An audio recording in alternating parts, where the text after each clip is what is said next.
Hiya, this is VoiceOver Cat.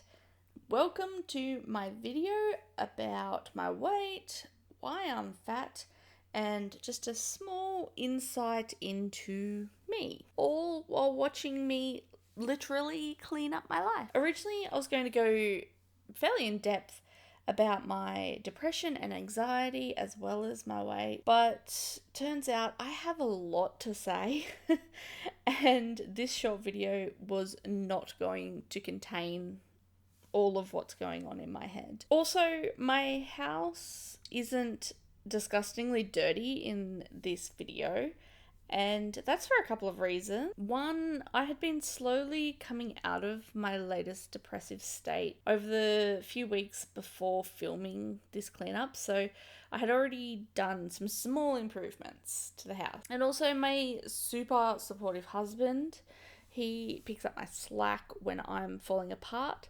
So he keeps up with the more dire jobs like taking out the garbage and doing the dishes and just basically keeping the household running. Alrighty, so I'm fat. I'm morbidly obese. Let's get into the whys. Firstly, my depression, being tired and numb and unmotivated does not an Olympic athlete make. During my teens and early 20s, I stayed in bed for days, eating junk, not showering, doing nothing.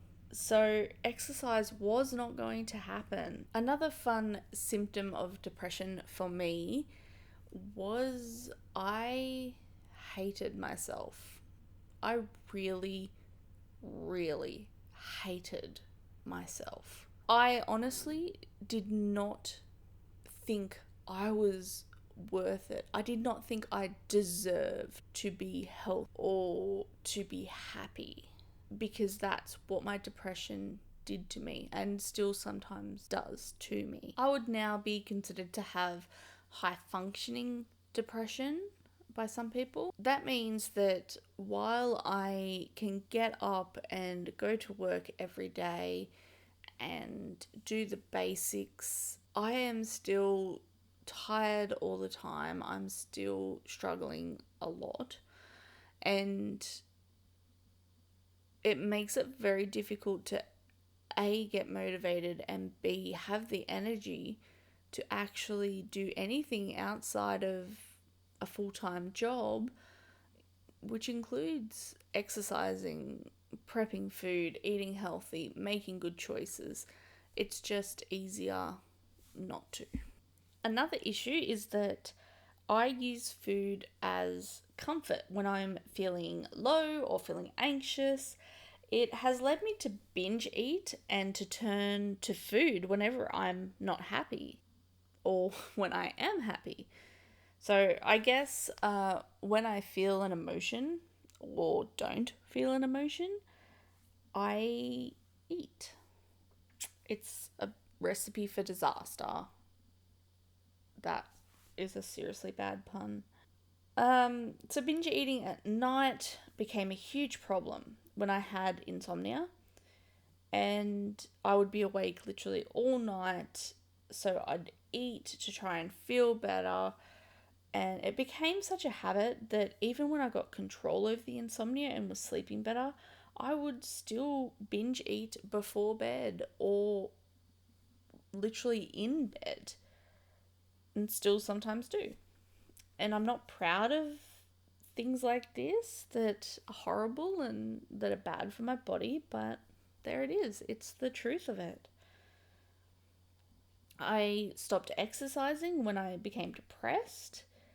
And whenever I would try and start again, I would get upset whenever I would get puffed out.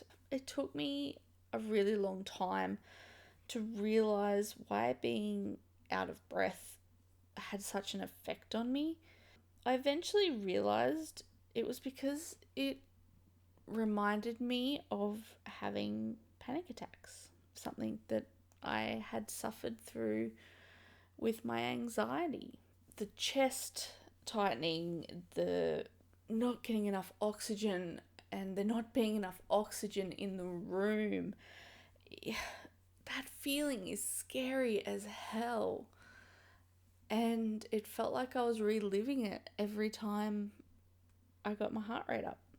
In the interest of being brutally honest about my weight and how I got this way, let's talk about some of the other reasons that I have gained weight.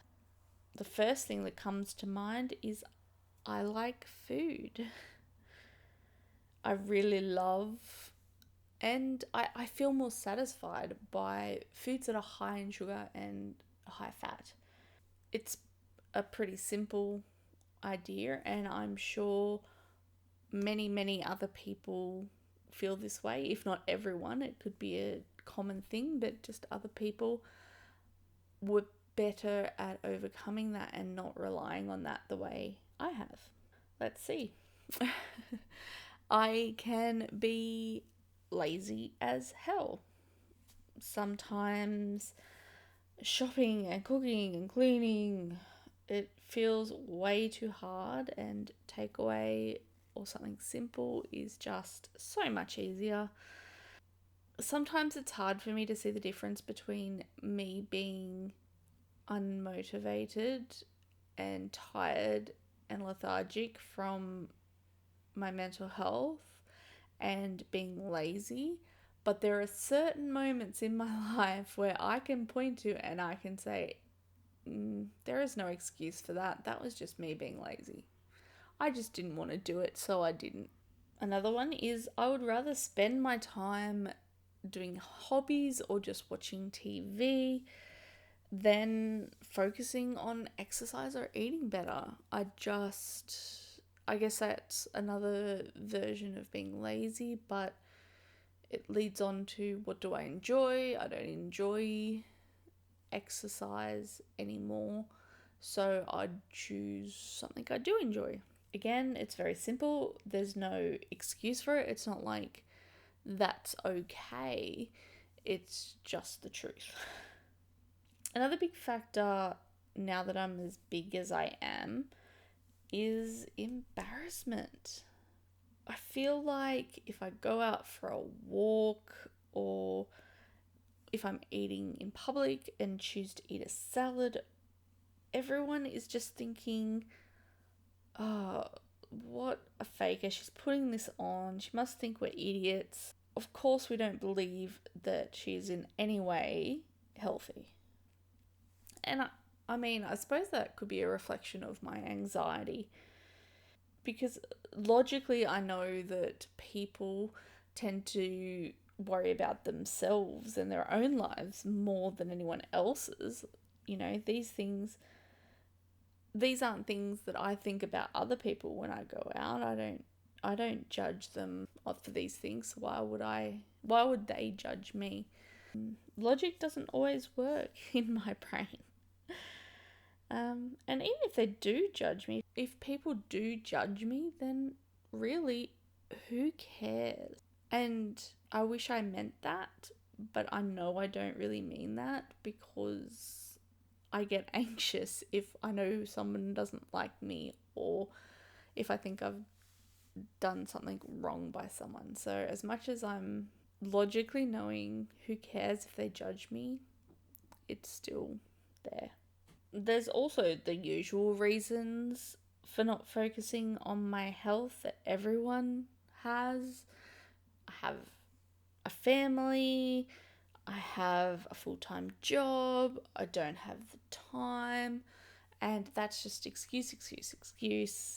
It's just another layer to the reasons I've given myself for not doing it that go beyond legitimate reasons. And some of these reasons aren't easy to overcome. And some are extremely difficult to overcome, especially the mental health things. But I'm at a point where I'm just going to keep working on them and keep working on myself.